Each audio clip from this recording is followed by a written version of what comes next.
And the first people come up, and the shaman's like, drink this drink and dance your dance. And the kids are just like, I want to be, in their dance displaying, I want to be powerful, and are kind of showing what their intentions are for. And the Indian, main guy, he comes up, and the shaman doesn't even say anything to him, and he just pours his own drink and says thank you, and then dances over and puts another log on the fire. And the other people are just sitting there like, that's stupid. He already set this all up for you. What are you doing? And just showing through his dance that he's only there to make the fire bigger, so that the person can do their job even better. So he goes up, and he just totally lets the full force of the effect of the stuff comes on him, and what his Indian brothers see as a sign of what they think is weakness, he passes out and falls backwards over the log that he's sitting on.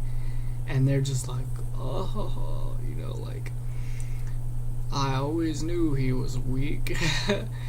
And at the same time, there's the white people are doing that version of that, but it's kind of with, like liquor in an opium den, and somebody's got this new thing, could be described as like DMT, and we're gonna do that. So same thing. The mirror is clear. I'm gonna tell the Indian side. So the Indian falls backwards and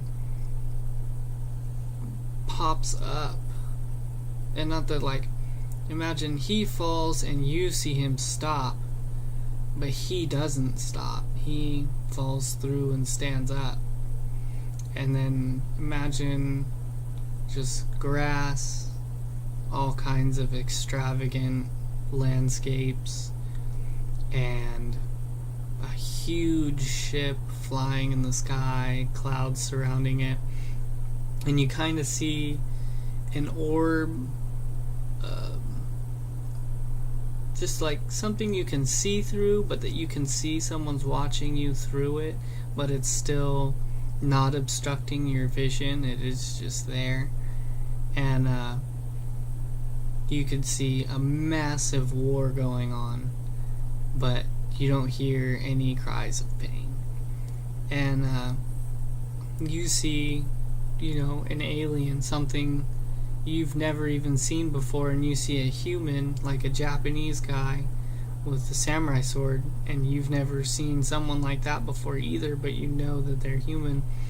And he runs up, and the Japanese guy's sword is glowing green. It's not different in any way, shape, or form, but it's just that it has the green tint around it as like a symbol or signature of that it's in play. And you see the alien guy with red, and all it's communicating is what side. The red people all see green, and the green people all see green. Like, if that's easy to understand. And the alien totally just decimates the samurai. Like, he's way stronger. And the dude's just like, oh, holy fuck. Like, he just destroyed him in like 3 moves. And he comes up right back next to him, and he just looks at him and winks and just runs immediately at him again and starts attacking. And Not that it's attacking, but it's just practice. And he just immediately attacks the same foe that defeated him, and does a little bit better. You know what I mean? Like, gets a hit on him, allows his teammate to help him get him, which is the Indian. So the Indian's like, okay, this is some crazy ass game. Picks up a weapon and then just starts running. Sees, one guy, attacks him, takes his like little gun, sees that there's little flying, they're just like circles that are kind of covered on the bottom, but it's just like a pad. You stand on it, it'll force your gravity to be on it, so you're just like, woo, shooting at people and whatever. So he has like a sword kind of thing, alien-ish sword thing, and a gun, and all the guns are unlimited ammo, reloading just for fun to reload. You just pull the clip out and stick it back in, and it's full again. And so they come up. This is like a charger belt, I would guess would be the easiest way to say it. Like, you pull the clip out and you're gonna place that clip, and it's not that you place, but that it's just gonna drop and dematerialize and rematerialize in your clip spot, and then you're gonna put that same clip, but it's gonna be full, back into your gun. And so the Indian flies up, big ol' awesome fight, dies no times, and makes it all the way to the top. So he's like, oh yes, he's really into it. He's like, I haven't even got hit yet, trying not, and he notices himself thinking like that, and you see it like, oh, don't think like that. Is what he's trying to defeat. He's trying to defeat his conscience thinking in a negative way, while everyone else is simply trying to defeat their opponent.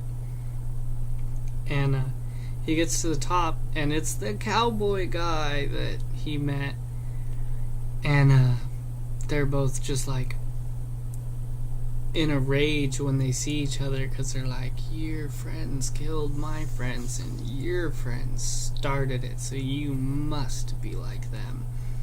And so they're sitting there fighting, realizing that they're getting worse in their fighting capabilities the more that they're thinking.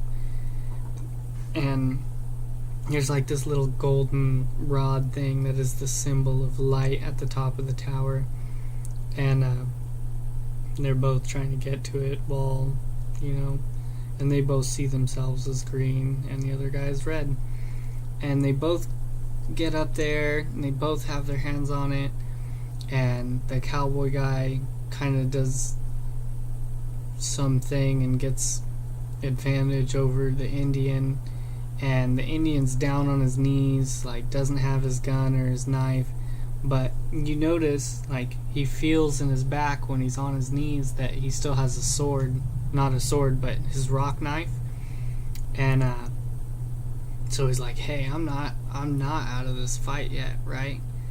And the cowboy has his gun and he's pointing it right at the cowboy's, or right at the Indian's face. But he mistakenly tries to gawk, like, I win, and he breaks his vision from the Indian to go up. The Indian sees that, takes advantage of the moment, pulls his knife out, kind of starts to slide around him, puts his hand around his hand, so it's like, you're holding a gun like this. He just clenched his bigger hand around his hand. Now he's holding the gun, and he put the gun up to his head and had the knife to his throat, and they're just kind of sitting there, and he's holding the thing while now he has a gun to his head and a knife. So he throws the gun down, kind of forcing him, and then he just has the knife and he's just like, hand it to me. And he hands the thing to him, and then the Indian looks down and notices that his knife isn't covered in the green aura, and it's kind of just like, and it's kind of something he notices while in mid-action.